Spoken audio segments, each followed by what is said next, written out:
So, since June 2023 until today, May 31st, 2024, I have collected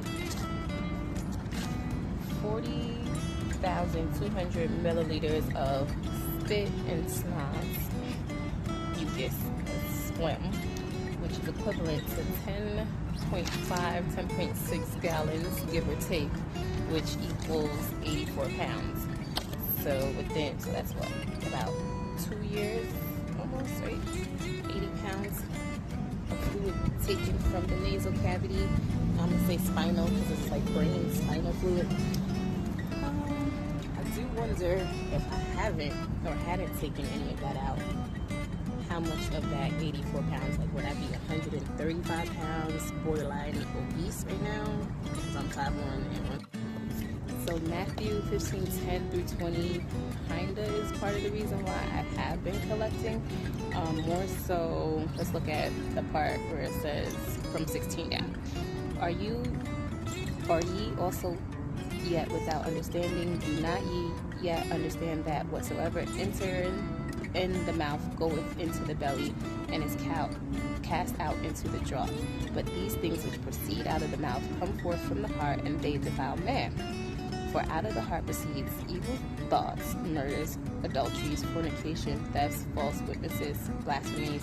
These are the things which defile man, but to eat with unwashed hands does not defile man. So he's saying, like, you can eat with dirty hands, that's not going to matter. It's the words that make you defiled. I think we need to dig deeper, because the heart is essentially a filter, so it's part of the circulation system.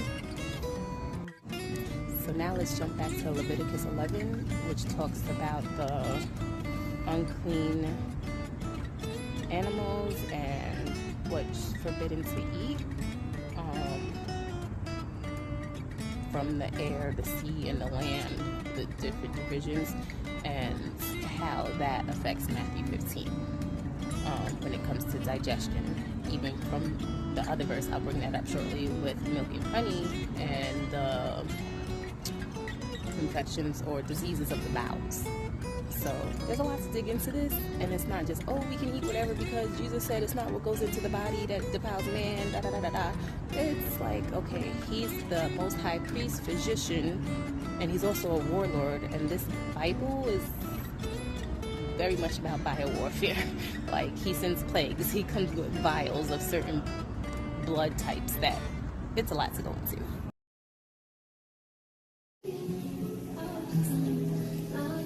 I don't know. This is what bothers me. And this jiggly part right here.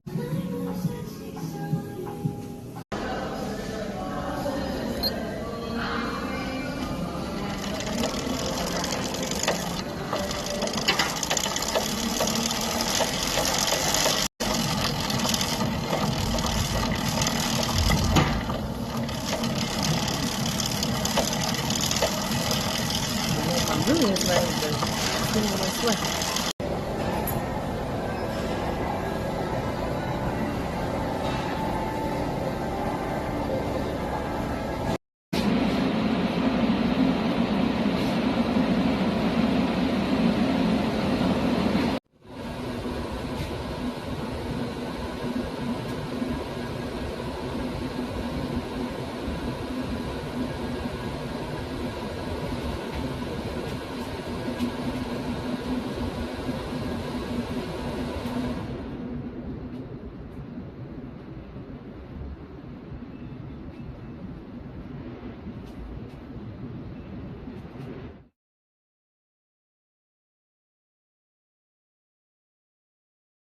If I hadn't been using the aspirator to collect those fluids, would I be 198 pounds or like 150 pounds, damn near obese? Because I'm already holding on to fat and I can't figure out how to shed it.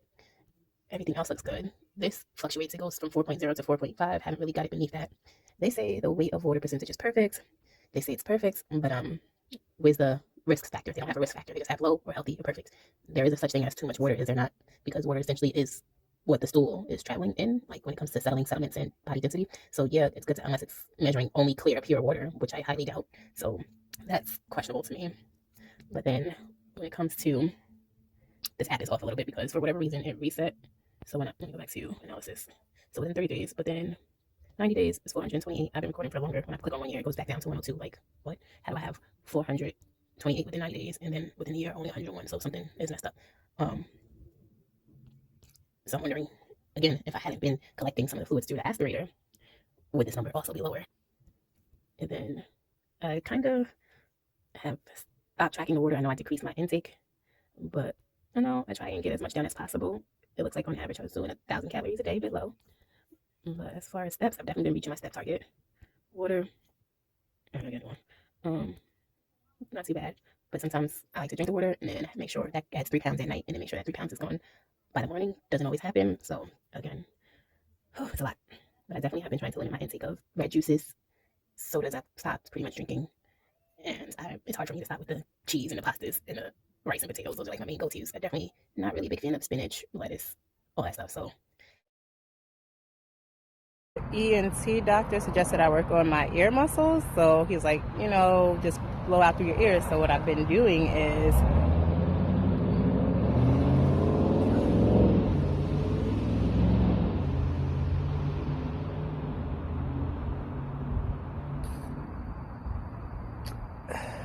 something like that as I walk, run, and exercise. It's like kind of takes a lot of brain activity, because it's like, okay, inhale, count to 8, 10, blow out through the ears as much as possible, and exhale through the mouth.